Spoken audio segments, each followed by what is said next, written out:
Hi everyone, welcome back to another episode from Wake&Tech. In this video, we will be learning how to download and install ChatGPT application on your desktop or laptops. So without wasting much of our time, let's dive in to the video. First of all, open up a web browser on your computer and then in the URL box type in openai.com/chatgpt/download.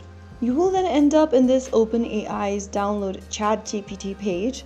Scroll down and then go to the For Desktop option. Download the ChatGPT app for your Mac OS or for Windows. Simply click on one of the download links and click the download button on the next page to start downloading the app. Now the ChatGPT installer has been downloaded. Click Open File and install the application by following through the prompts. Now wait until the download process is completed, and after waiting for a minute or two, you will be able to download the ChatGPT app on your desktop or your laptops. You can then go ahead and log into your existing account or sign up for a new one, and that is it. If you found the video helpful, don't forget to like, share and subscribe the channel for more easy tutorials.